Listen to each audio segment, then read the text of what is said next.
Sonny Thomas Show on ResolutionRDO.com, and we're here to interview Mike Howe of Metal Church, who not only is the second singer from the band, but he's also returned to definitely do some serious throwdown and slam. Their new album, 11, Roman numerals X and 1, which is 10 and 1 in Roman, is actually done very well on many of the charts, and is actually in the Billboard Top 200 at 157, which is phenomenal. So it just goes to show, when you got a winning formula, you stick with it. So here today is Mike Howe of Metal Church, and we're going to discuss a little bit about the current album, as well as some of the classic albums that he did with Metal Church back in the early 90s. But we're going to focus on this current album, also how he sees as some of the positive critical reviews of the record, and also they're going to be touring with Megadeth here in the next week or so. This is really awesome. So Mike? Thank you, Sonny. Good to be here. So, when you originally started, you were actually in a band called Heretic, correct?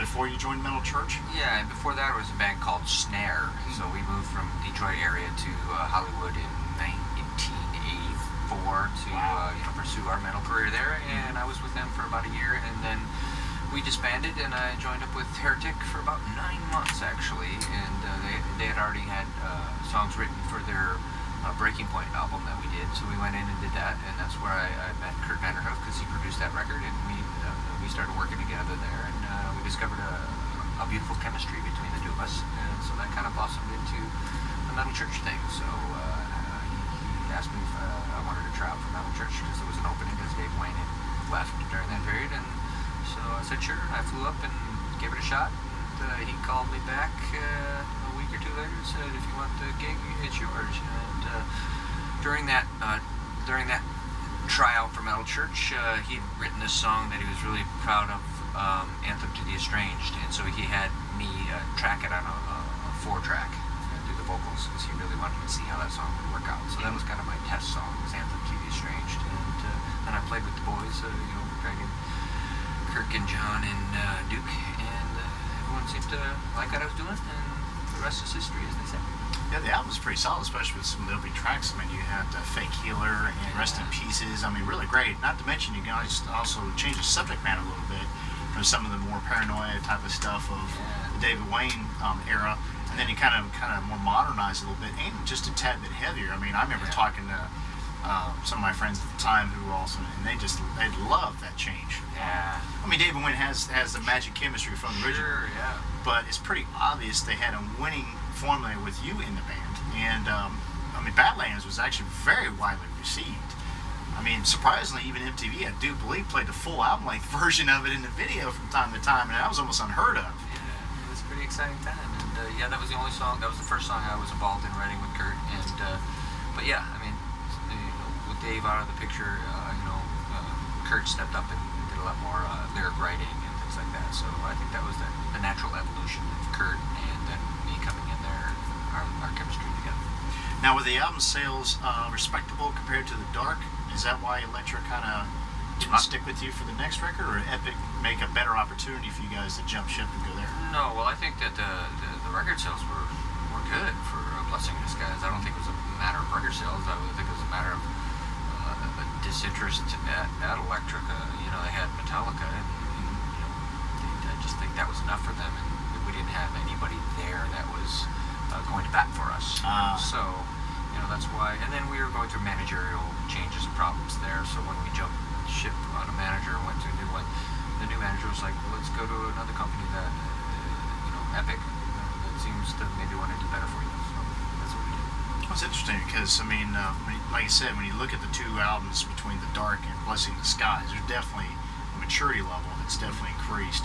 And then it really went to like the stratosphere with the Human Factor. I mean, just a phenomenal record overall. I mean, I don't think there's really a bad song on the record. Oh, well, thank you. It's very kind of you. And I love that record as well. But like I say, all these records are like your babies, your children, and everyone's different, and the time period that you're writing and recording them is different. You change. And that's a beautiful thing also. So in '93, after you left, you actually officially retired in 1995 and decided to do domestic life. Mm-hmm. Were you still kind of noodling around with music at all, just in your own free time? You just washed your hands of it? Yeah, I was done. No, I was very disenfranchised with the whole music business, because of things that, for lack of a better term, ruined the music, my love of being in a band and being in metal church, because I loved being in metal church, and I really felt that managers and the whole business itself just kind of ruined the music for me. Left me with a bad taste in my mouth. So Coverdale often said that after he broke up Whitesnake, said the same thing. I just had to get away, stuff, because it ruined music in general. I didn't even want to listen to music. I was like, God, this whole thing is. So, years later, of course, I fell back in love with music and all sorts of music, but and I did my thing domestically, and here we are now. Kurt, almost 2 years ago, fall of 2014, called me, and we started conversations about how it was different and what we wanted to accomplish and how that would happen, and here we are today.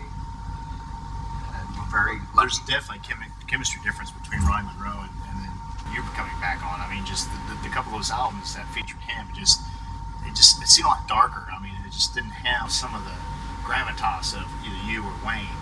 What was interesting when you come back and you listen to 11, you're just kind of like, wow, it's like everybody's like, man, Metal Church is back. I mean, like you say, when you got a winning formula, you stick with it. If you can. Yeah. If you can, right. That's true. Yeah. Just ask Blackie Lawless how many lineup changes that he's had in his career. Yeah, well, it gets tough. Everyone has their personal lives and, their own trials and tribulations to go through. So if you can keep the guys together, it's a blessing, right? In disguise. Right. One of the things I like interesting about Blackie Lawless is the fact, especially since the Crimson Idol, he really started dedicating more time to liner notes. Writing stuff about the songs and things of that nature, which I think is a good thing in a way, because the fact that when you listen to the album by itself, you get one impression. When you go back and read what the artist is actually trying to convey, you're kind of, oh, I didn't get that. I mean, how many kids I knew didn't even know Master of Puppets was about cocaine, and about addiction. Nobody had a clue. They just thought it was a cool riff, Master of Puppets, and stuff like that. But of the albums that you played on, as well as the new album, especially some of the old stuff, what are some of the songs you think are still as competitive today as they were 25 years ago? Oh, I think a lot of them are. Dayton Poverty, In Harm's Way. There's the social ulcers still out there that I'm struggling with nowadays. So a lot of people still connect with what's going on, and it's very satisfying, and it makes us feel good about what we've done in the past and the art that we had created. People coming up to us every day saying, "Oh, it really meant a lot to us, and it still does." It really makes you feel good, So we're grateful for that. Well, you guys wrote about life. Yeah, I think that's what right. really matters.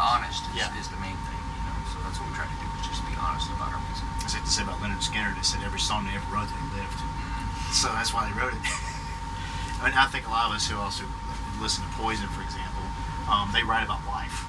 And they can make it entertaining, and they can also make it sad, for some of the stuff like something to believe in. But I think that's why people keep going to see Poison, not just because the sound of the era, but the realness of the lyrics and the music, because they can totally relate to it, and they can live with that. I think Metal Church still has that. That's why a lot of people are really excited about the new record. Plus the fact you guys have a unique sound. That's one thing I always liked about Metal Church. You get lumped into the thrash metal scene, but you really aren't thrash, and you really aren't heavy metal. You're hard rock, but you're harder than hard rock. Yeah. It's really weird, but I know a lot of friends of mine who they have Metallica and Motley Crue, but they always had a copy of Metal Church somewhere in their collection. So how do you think about that? Well, we just don't want to be pigeonholed to one genre of music or one type of music within our genre. We don't want to get bored, with ourselves, and we feel like, we'll write some heavier stuff, we'll write some mid-tempo, we'll write some speed stuff, just to mix it up and make an album that is got a lot of different feels and a lot of different emotions on it. And that's the kind of record that we like to make and we like to listen to. So if it sounds the same from the beginning to the end, it would bore us. So that's how we approach it. So how do you feel about the reaction to the two videos that you had posted on the main website when you were showing re-recording Badlands, as well as the video for No Tomorrow? I mean, actually, I thought it was pretty cool. And then that silo, whatever the heck it was, and then they just imploded it afterwards. They're like, oh, well, so much for a retake if you had to go fix that. Well, but that's an archival shot, so. Yeah. But it was a really cool video. I mean, like I said, because one of the problems with technology with videos these days, it's harder to make them look, that look or glammy like they did back then. That's more in your face reality. This is the band playing. Yeah. Even though you may lip sync to some of it, it's harder for some of the older bands to look as competitive because someone, you can tell it looks like he's running off of the episode lip sync or something like that. But I was just like, dude, it's a cool band. I mean, how could you not dig Metal Church? I mean, I remember a buddy of mine was telling about Cradle of Filth, and he's just like, oh man, you gotta check out this band, dude. They sound like Metal Church. I'm like, okay. And so I popped it in. I heard that, dude, they sound nothing like Metal Church, man. What are you smoking, dude? And he's like, no, the music. I said, nah, dude, that sounds nothing like Metal Church. I said, I have not heard anybody sound like Metal Church. Well, thank you. And seriously, I mean, you guys definitely have your unique sound that if anyone were to try to copy it, they go, dude, you're ripping off Metal Church. So I've seen that. That's why I love Metal Church. And I'm very lucky to be in Metal Church. So that's what draws me to the band, and that's what drew me back into the band. So now that you guys are also doing some bigger tours with headliners like Megadeth and also playing overseas and stuff, obviously there's going to be talk later on of possible new album. Are you having any plans about maybe recording some of these gigs on your current tour, either for future release or just have for archive? Yes. That's good. That's good. Yeah. So we do have things in the works. So good. We have a lot of things in the work. Metal Church we've been very busy this year, and we're very happy that we've been able to be busy this year. It's been a banner year for us, and it, it's exceeded all our expectations. That's a double negative, but we're so grateful and thankful to be here today and look back at the year we had. We could have never guessed how receptive the crowd was and how receptive all the fans were and to our record and all that. And like I said, we're just so happy to be here. So we've done a lot of things, recorded some live stuff, and we've made some videos, and we've got a lot of things in the work coming up still this year. So we're very excited, and then we're going to get back in the studio really soon and start writing another record because we want to keep going with this. Yeah. So the current album, what are probably your 2 or 3 favorite songs? Well, I mean, not just composition, but also enjoy playing live. Sure. Well, Reset is one that I love doing. We don't play it live yet, but Needle and the Sutures are really a big favorite of mine, and No Tomorrow, which is why we picked for the video. That was the first song that really caught me, and the rest of the guys said this is definitely a hooky song that we really love playing. So, but then there's 8 other songs that are really good too. Right. It's like your children. How do you pick your favorite one? Yeah, there's no favorites, but they grew. A lot of artists say that I really enjoy the songs, but some of them they enjoy more live because either they like the reaction from the crowd, that's the true. sing-along ability, or just because when they say that message, they know they get a reaction. That's true. So some artists may say, "Oh, I really like this song live, even though I prefer this song on the album." Well, that was the beautiful thing about coming back to Metal Church and having the new members for me.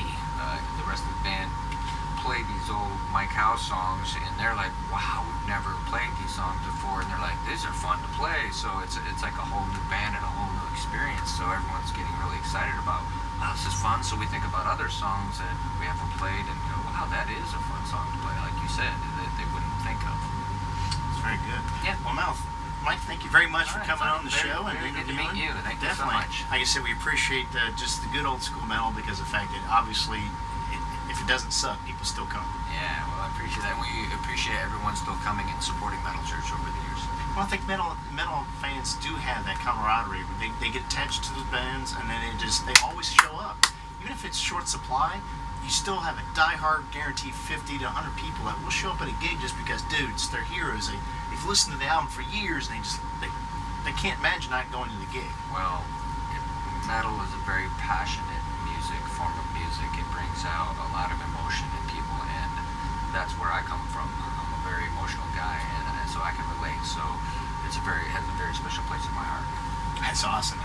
Make sure you go to metalchurchofficial.com to go check out more of the music and tour dates from the band, and also make sure you go to the store and buy their swag and their music, so that way you can definitely, yes, definitely, so that way you can appreciate it as well, and also show your colors when you go to other metal gigs. It's like, yeah, dude, I saw Metal Church. Fuck yeah. Right on. That's good stuff.